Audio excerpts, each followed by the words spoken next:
नमस्कार, राधे राधे। आज मैं आप सभी से आषाढ़ कृष्ण पक्ष की योगिनी एकादशी की कथा कहती हूँ, जो कि इस बार 2021 में 5 जुलाई सोमवार को पड़ेगी। श्री कृष्णचंद्र भगवान की जय। श्री कृष्णचंद्र जी बोले, हे युधिष्ठिर, आषाढ़ मास के कृष्ण पक्ष की एकादशी का नाम योगिनी है। इसके महत्व की एक पौराणिक कथा कहता हूँ। अलकापुर नगरी में शंकर के भक्त कुबेर जी रहते थे। पूजा के लिए हेममाली नामक सेवक को रखा था।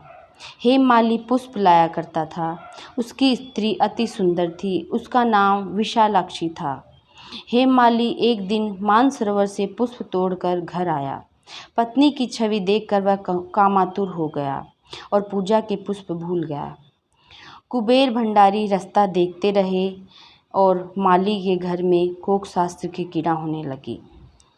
यज्ञपति कुबेर जी ने गुप्त यक्षों को भेजा और उनके कुकर्मों को देख गए और उस महाअंधे ने उनको न देखा।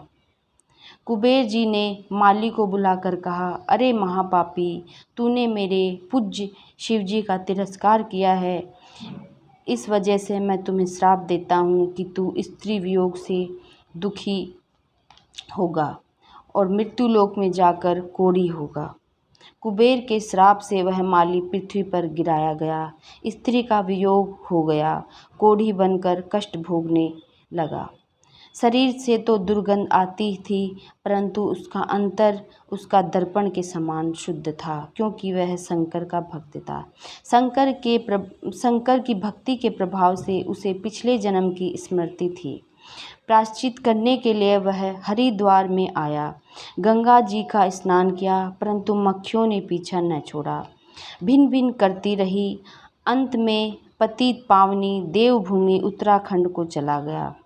देव प्रयाग होता हुआ यमुनोत्री के तट पर पहुंचा। वहां चिरंजीवी महामुनि मार्कंडे का आश्रम था। उनके दर्शन से मक्खियां अंतर ध्यान हो गई।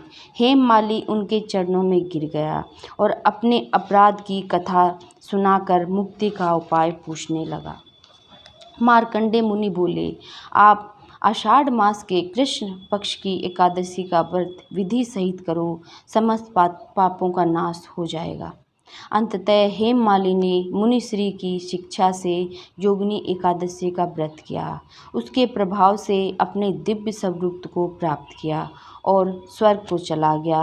अपनी पत्नी के साथ सुखपूर्वक रहने लगा।